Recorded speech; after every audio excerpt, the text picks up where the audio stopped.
Hey guys, how's it going? It's Olly Brown back with another music production video, and today's video is all about how to make our songs more interesting. This is part 2. I did a video on this last year, got a really good response, so I'm going to add to it and give you guys some more tips on how to make your songs more interesting, keep the listener intrigued, and just some more bits of ear candy, which can keep your song progressing nicely. So yeah, I'm going to jump straight into it. If you find this useful, drop us a thumbs up and hit that subscribe button, and let's get started. Okay, so tip number 1 is resampling. So what I've done is I've taken a sample here and I've added a different effect on it, and one that I wouldn't usually do, and I'm actually quite pleased with this one because it's come out quite nicely. So instead of looking for a completely new sound to add to your song, maybe take one that you've already got and then add a different effect to it, and it just gives it that different character. And so here I've taken a string, this one actually,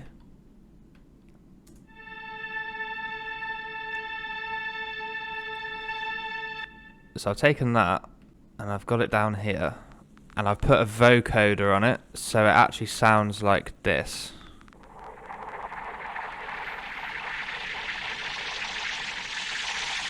So yeah, with a bit of drum bus and some auto filter, that brings that in quite nicely, progresses it in nicely, and it complements a riser really well when introducing the next part of the song.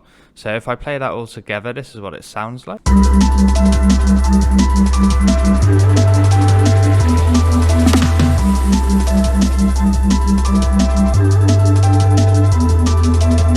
So try a few different effects, see what works for you. As you probably know with music production, a lot of good things happen on accident, so keep trying a few different things and see what works for you. Alright, so the next tip is adding tension to your song. This is a great way of keeping the listener intrigued, and you want to make sure that they want to come back for more. Let's just say, for example, you got a really nice melody, and let's just say that's what captivates the listener. They'll want to come back for more of that if you take it out during your breakdown. If you don't take it out during your breakdown, then I guess that when it plays in the final chorus, it just won't hit as hard, and the listener won't be as excited. So yeah, if you take it out during that breakdown, the listener's going to be really happy to hear that again. So this is what I've done for mine. So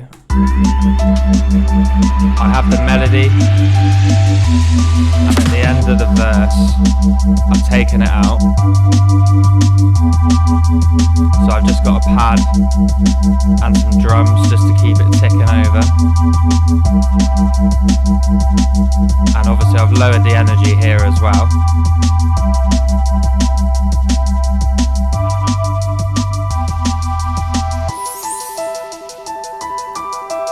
So now I've brought it back, and now I'm starting the build up for the last verse. And I've also added some elements I'm bringing into the last verse, just so it's not a complete surprise to the listener.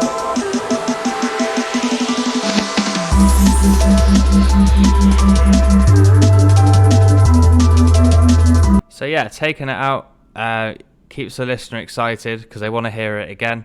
And also adding some elements which you're going to introduce into the chorus. That will help a lot because it won't be a complete surprise, and it will just tease them. They're going to be excited for the last verse. So another thing you could do with the melody to add tension is to repeat a certain part of it throughout the build-up. So it kind of just teases the listener, and because you've repeated that certain part of the melody, they know that something's coming. So I'll just give you an example. So this is the back end of the first part of the build-up, and then the last part of the build-up where I've repeated the melody, and then that's going into the drop. So it sounds something like this.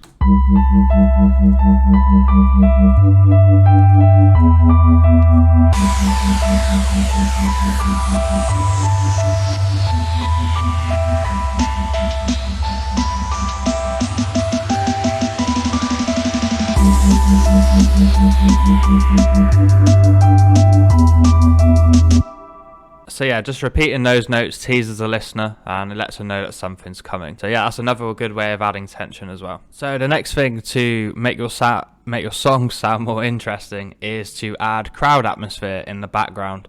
So you can do this to maybe fill a gap if it feels empty. But on this occasion, I've added it to the drop just to make sure that first note really hits harder. So the crowd atmosphere I have sounds like this.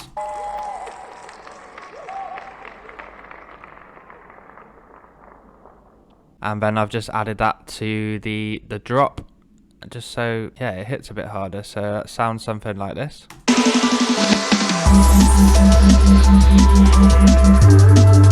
So yeah, it's quite subtle, but you can hear it. And yeah, it just adds a bit of liveliness to the first note. You can also enhance your drop by adding a white noise onto your kick. I will show you that now. So that's the white noise there. It just complements the kick. It's very subtle, but it just adds a bit more punch to that first kick. You don't want to do this for every kick though, because obviously that first kick won't stand out. So how I've done that on this occasion, I've just made this in Operator using the white noise feature, put a bit of overdrive on that as well, and I've EQ'd it a bit. And I've added some gain on the utility just so it does punch. So yeah, you can use samples as well for this, but this is what will just work for me on this occasion. But yeah, I would use white noise samples as well. There's no problem with that at all. So yeah, this is what it sounds like.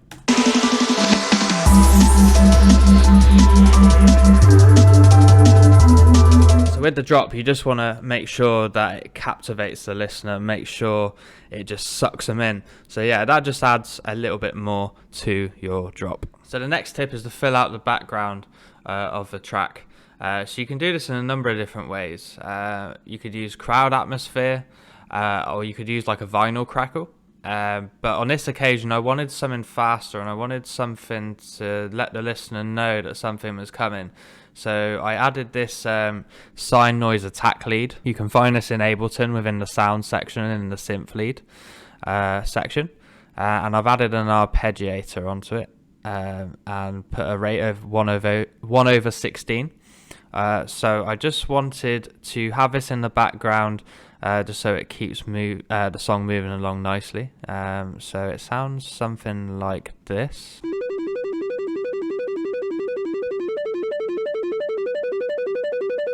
And with the rest of the song, it sounds something like this.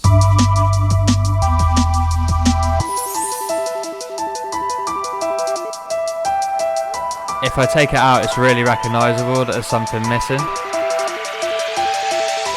So it's just that nice extra layer behind the melody.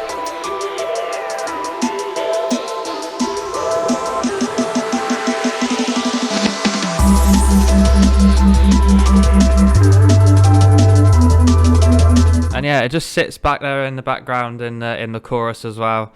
Yeah, it just adds an extra layer, just fills the song out. So what I've done is added an EQ just to take out the lows and the highs and enhance the mids a little bit. Also added some saturation to give it some warmth and some colour. Drum bus just so it stands out. And also some stereo width because there's a lot going on down the centre in the mid-range. So when it becomes all cluttered, you can't hear certain sounds. So yeah, using the stereo width gives it its own space which it needs. So I use the Ozone Imager. It's a free plugin, and yeah, it's really helpful. So yeah, we want to give it that space. So this is definitely worth getting. So the final tip I've got for you is making sure that sounds progress throughout. You don't want the sound to stay the same.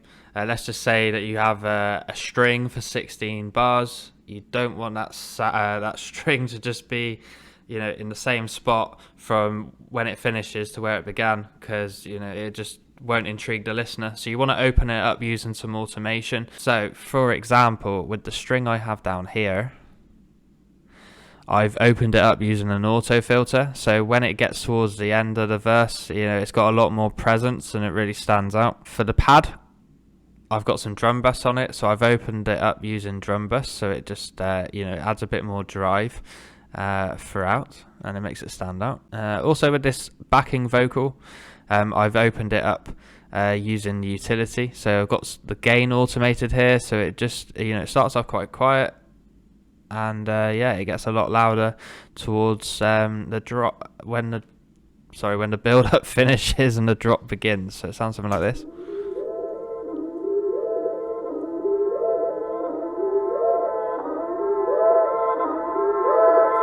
So if you want to enhance your drops, a good way of doing that is using automation on the bass line.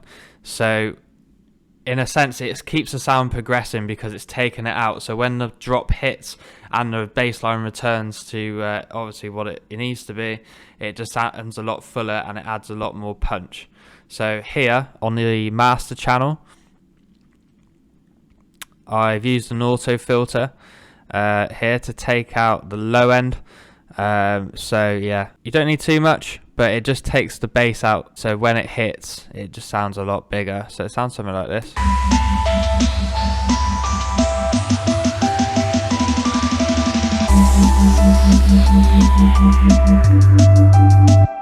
And there you have it. That's the video for today. I hope you found these tips useful, because they will make your song more intriguing and they will keep your songs progressing nicely. So if you did find it valuable, drop us that like and a subscribe. It would really mean a lot, and I'll see you very soon for another video, and have a good week.